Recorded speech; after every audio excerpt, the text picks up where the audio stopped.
औज़ुबिल्लाहि मिनश्शैतानिर्रजीम बिस्मिल्लाहिर्रहमानिर्रहीम रब्बि इश्रह ली सदरी व यस्सिर ली अमरी वहलुल उक़दतम मिन लिसानी यफ़क़हू क़ौली। अस्सलामु अलैकुम वरहमतुल्लाहि वबरकातुहू।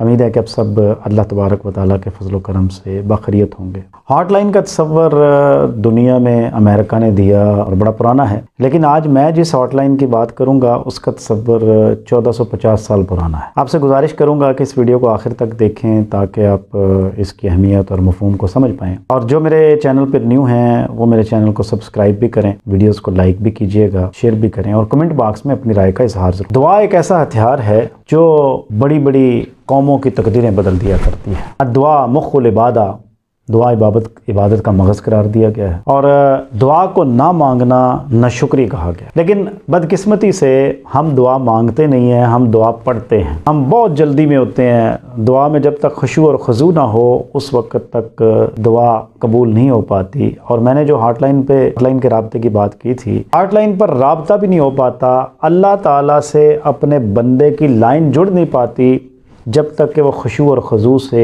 अल्लाह के हुजूर अपना मुद्दा बयान नहीं करता। हम जल्दबाजी में होते हैं, मसलन हम मस्जिद में जाते हैं या घर में नमाज़ पढ़ें तो बस दुआ का जब मामला आता है तो हम बड़ी जल्दी अल्हम्दुलिल्लाह रब्बिल आलमीन वल आक़िबतुल मुत्तक़ीन, हमारी कैफियत ये होती है। हालांकि ये नहीं होना चाहिए। और अक्सर पेशतर देखने में आया कि एक पाँव हमारा जूते में होता है और एक बाहर होता है और हम दुआ मांग रहे होते हैं। मेरा मतलब है कि बहुत जल्दी में होते हैं। दुआ में जब तक खुशू और खुजू नहीं होगा उस वक्त तक दुआ पूरी नहीं होती। अच्छा, इस हवाले से मेरे तलबा बाज़ औक़ात सवाल करते हैं तो मैंने उनको एक राय दी। मैंने कहा आप ऐसा करें कि एक डायरी बना लें, रजिस्टर बना लें जिसमें आप अपनी दुआएं डेट वाइज लिख लिया करें और उसके बाद अल्लाह के हुजूर 10 बार दुआ हों, अल्लाह से दुआ मांगें और दुआ मांगने के बाद अगर वो दुआ पूरी हो जाए तो उस पर टिक कर दें, उस पर ओके का निशान लगा दें और ना पूरी हो तो इंतज़ार करें। इसका फ़ायदा ये है कि अपनी हस्ती, अपने रब और इस हस्ती के साथ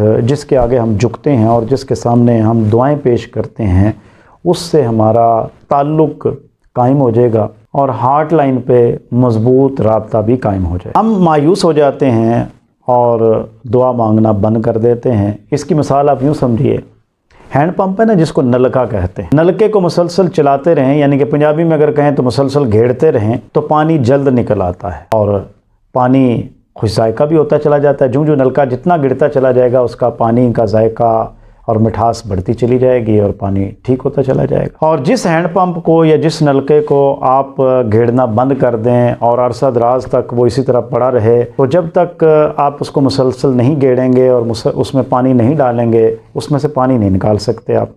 यही कैफियत दुआ की भी है कि जब आप अल्लाह ताला से मुसलसल दुआ नहीं मांगेंगे तो कैसे पता चलेगा कि मेरा ये बंदा जो है ना ये मतलाशी है और कुछ चाहता है। आपको बहुत सारे लोग ऐसे मिलेंगे जो आपसे कहते हैं कि हमारे लिए दुआ मांगिएगा और आप भी उनको कहते हैं कि आप भी हमें दुआ में याद रखिएगा। मैं आपसे ये कहूँगा कि खुदारा अपने लिए दुआ मांगा और दूसरों के लिए भी मांगे।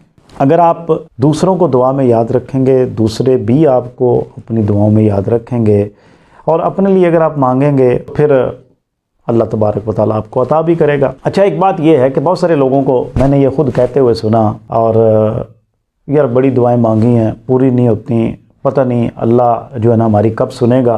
और देखें, हो सकता है कि हम अल्लाह से फूल मांग रहे हों, हम अल्लाह से एक फूल के मुतलाशी हों, एक फूल मांग रहे हों और अल्लाह हमें पूरा गुलदस्ता ही देना चाहता हो। हम अल्लाह से एक चीज़ मांग रहे हों और अल्लाह उससे जुड़ी हुई बहुत सारी चीज़ें हमें अता करना चाहता हो। जैसा कि कुरान पाक में है कि हो सकता है कि तुम अपने लिए एक चीज़ में बेहतरी समझ रहे हो और उसमें तुम्हारी बेहतरी ना हो, और ये भी हो सकता है कि तुम एक चीज़ में अपने लिए बेहतरी ना समझ रहे हो और उसमें तुम्हारे लिए बेहतरी हो।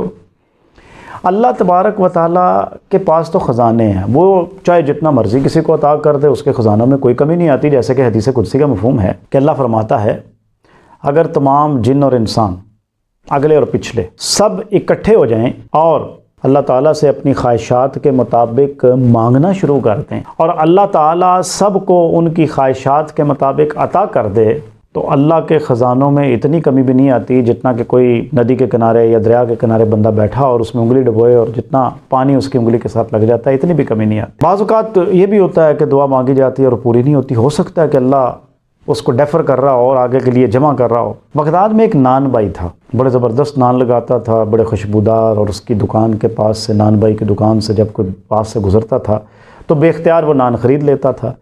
लोग उसको खोटे सिक्के भी दे जाते थे और समझते थे कि बेवकूफ़ आदमी है, लेकिन उसको पता होता था वो बग़ैर देखे और बग़ैर कुछ कहे, बग़ैर एतराज़ किए उस सिक्के को अपने गले में डाल लिया करता था। जब उसका आखिरी वक्त आया, देखे दुआ का अंदाज़ होता है ना, तो अब उसने जो दुआ मांगी वो उसके अल्फाज पर ज़रा मैं आपके सामने खुलासा रखना चाहता हूँ। वो कहने लगा, अल्लाह तू अच्छी तरह जानता है मैं तेरे बंदों के खोटे सिक्के लेकर इन्हें आला दर्जे के खुशबूदार गरम गरम सेहतमंद नान देता और वो लेकर चले जाते और मैंने कभी इतराज़ नहीं किया।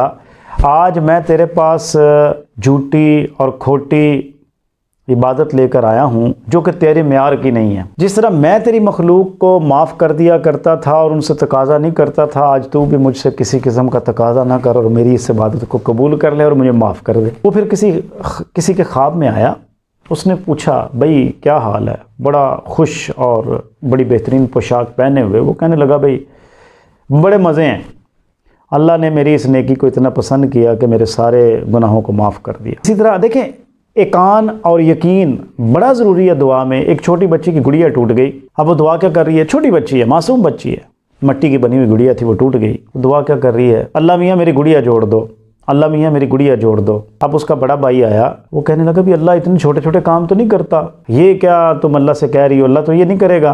उनका अल्लाह ही करेगा। बच्ची अब कह रही है, देखें ना, यकीन की बात है, छोटी बच्ची है, उसका यकीन है। हमारा असल में यकीन नहीं होता कि हम अल्लाह ही हमें देगा, अल्लाह ही हमारी बात को सुने। थोड़ी देर बाद उसका भाई आया तो अब बच्ची जो है ना उसी टूटी हुई गुड़िया से घेर रही थी। उसने कहा कि मैंने तुम्हें कहा नहीं था कि अल्लाह नहीं इस तरह की बातें सुनता और ये दुआएं कबूल नहीं करता, अल्लाह का ये काम नहीं है। अल्लाह ने क्या कहा? उसने कहा कि अल्लाह ने कहा ये गुड़िया नहीं जुड़ सकती। तो बात ये है कि ईमान और यकीन हो तो बिल्कुल काम हो जाता है, और अगर ईमान और यकीन ना हो तो फिर बात नहीं बनती। इसलिए हार्ट लाइन पर रब्ता करने के लिए सबसे पहली बात तो ये है कि दिल की तयक्कुन के साथ, पूरे यकीन के साथ अल्लाह के साथ जुड़कर और इस उम्मीद पर कि मेरा अल्लाह मेरी दुआ को कबूल करेगा, और जिस दुआ को डेफर कर रहा है, रद्द कर रहा है, फ़िलहाल आर्जी तौर पर डेफर कर रहा है, उसको मेरे लिए वो आखिरत में जमा कर रहा है और इसके बदले में मुझे बहुत कुछ देगा। मेरी दुआ है कि अल्लाह तबारक व तआला आपको आसानियाँ अता करे और फिर इन बेशुमार आसानियों को तकसीम करने की तौफीक अता फरमाए। वस्सलाम।